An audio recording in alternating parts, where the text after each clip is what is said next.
हमारे साथ सलमान सोज साहब जो कि राष्ट्रीय प्रवक्ता हैं कांग्रेस पार्टी के। बहुत स्वागत है आपका। शिकारे पर ऐसे घूमने का आपको मौका मिलता है, नहीं मिलता है?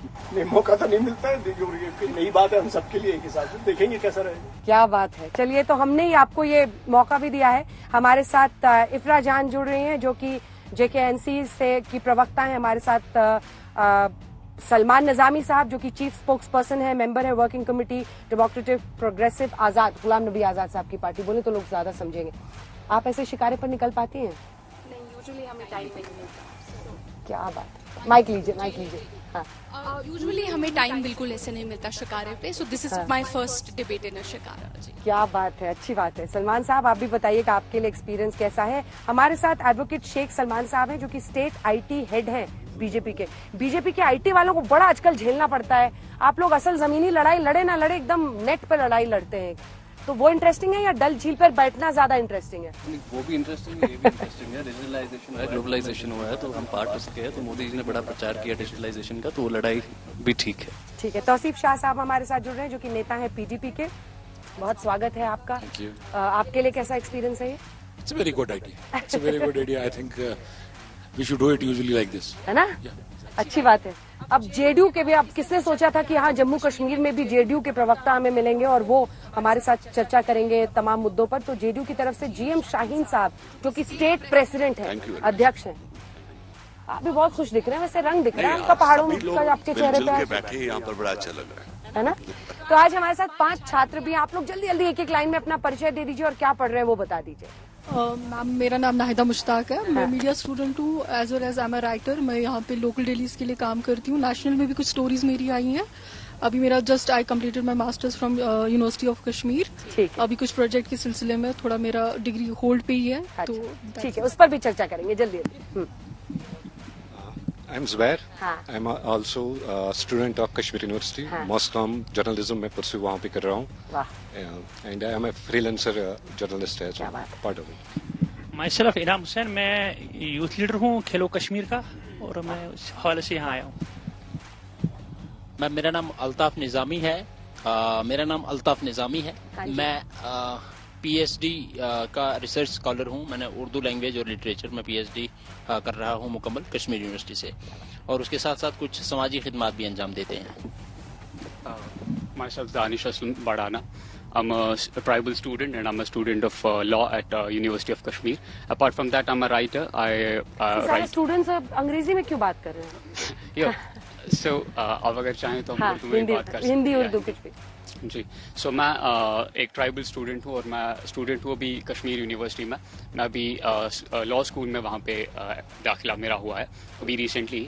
और अपार्ट फ्रॉम दैट मैं एक राइटर हूँ। मैं उर्दू और इंग्लिश 2 लैंग्वेज में लिखता भी हूँ। क्या बात है। चलिए, तो सबका परिचय आपके साथ हो गया है, लेकिन अब परिचय आपका यहाँ की सियासत से करा देते हैं, क्योंकि इस बार विधानसभा चुनाव 10 सालों के बाद हो रहा है। तमाम पार्टियां अपनी पूरी ताकत झोंक रही हैं, लेकिन कई सारे ऐसे बड़े बड़े मुद्दे हैं जिस पर सबसे ज्यादा चर्चा हो रही है, जिसमें एक तरफ है नेशनल कॉन्फ्रेंस और कांग्रेस का अलायंस होना। इंडिया गठबंधन क्या एकजुट होकर यहाँ पर चुनावी मैदान फतेह कर पाएंगे?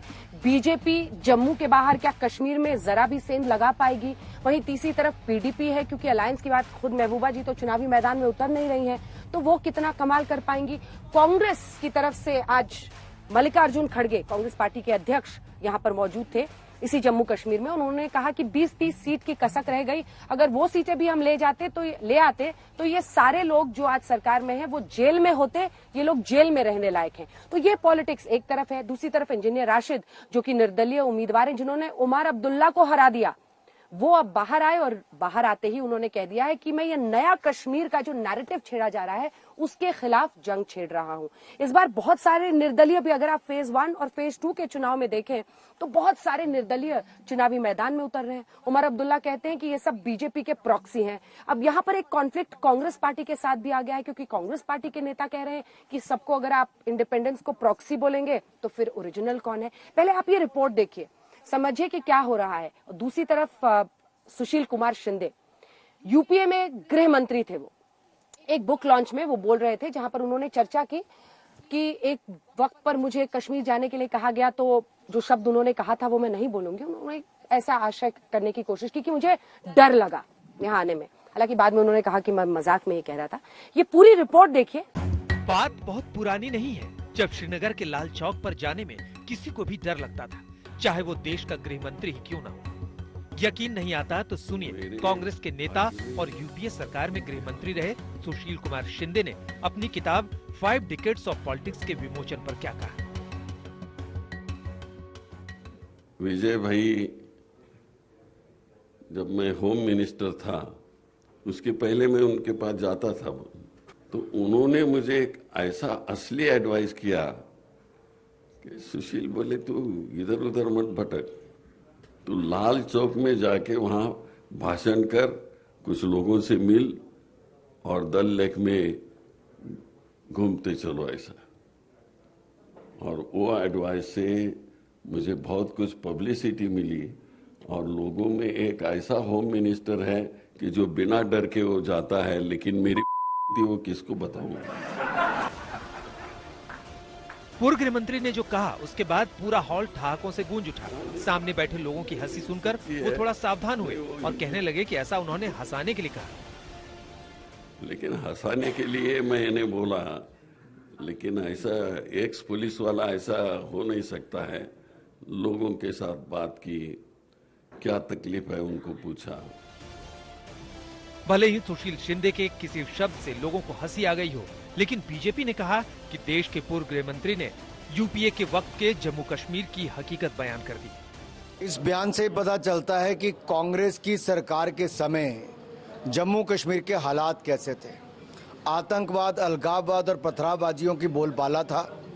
45,000 लोगों की जानें जा चुकी थी और लॉल चौक जैसे क्षेत्र में भी अगर देश के उस समय के गृह मंत्री सुशील कुमार शिंदे जाने से कतराते थे, डरते थे, घबराते थे, तो समझ लीजिए क्या हाल होगा। आज आइए, लाल चौक पर देश का कोई भी व्यक्ति जा सकता है। यही फर्क है, कांग्रेस आफत लाती थी, हम राहत लाते हैं। जिस लाल चौक पर देश का गृह मंत्री जाने से डरता था, उस लाल चौक पर आज भारत माता की जय होती है और तिरंगा लहरता है। दिलचस्प ये कि कांग्रेस के साथ मिलकर चुनाव लड़ रही नेशनल कॉन्फ्रेंस भी स्वीकार करती है कि तब जम्मू कश्मीर के हालात अच्छे नहीं थे और अब अच्छे हैं।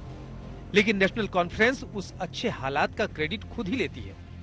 जो फार्मर गृह मंत्री जी ने अपना तजर्बा बयान किया कि वो अपने कार्यकाल में होम मिनिस्टर के तौर पे कश्मीर में आए और वो उन्होंने खिताब भी किया, लेकिन उनको डर था और इसमें कोई शक नहीं है। नेशनल कॉन्फ्रेंस ने किस तरह मुकाबला किया, ये तो दाद देनी चाहिए ना। और अगर नेशनल कॉन्फ्रेंस कुर्बानी नहीं देती तो आधा कश्मीर जा चुका था उस वक्त। जम्मू कश्मीर में चुनाव प्रचार जोरों पर है। कांग्रेस और नेशनल कॉन्फ्रेंस वाले इंडिया गठबंधन को अच्छे प्रदर्शन की उम्मीद है। कांग्रेस ने चुनाव प्रचार में पूरी ताकत झोंक रखी है। कभी राहुल गांधी तो कभी पार्टी के अध्यक्ष मल्लिकार्जुन खड़गे लगातार बीजेपी और मोदी सरकार को घेर रहे हैं। अनंतनाग में कांग्रेस के अध्यक्ष ने अगर मगर वाले दांव के साथ हमले को धार दी। कहां गए भाई तेरे 400 पार, 240 पे आया। अगर हम सिर्फ 20 सीट लेते तो ये सब लोग जेल में रहते थे, ये सब लोग जेल में रहते थे और रहने के काबिल है। तो जहां तक माइनॉरिटी गवर्नमेंट की बात है, हमारा प्री पोल अलायंस है। खड़गे साहब, आपके 3 बार के रिजल्ट्स के बराबर हमारा अकेले इस बार सीटें आई हैं और अगले 20-25 साल कोशिश करते रहिए, लगे रहिए इसी प्रकार। उनके जो नेता हैं दोनों बेल पर हैं, अब कब जेल जाएंगे जरा उसकी चिंता करें। हमने नेशनल मैनिफेस्टो में कहा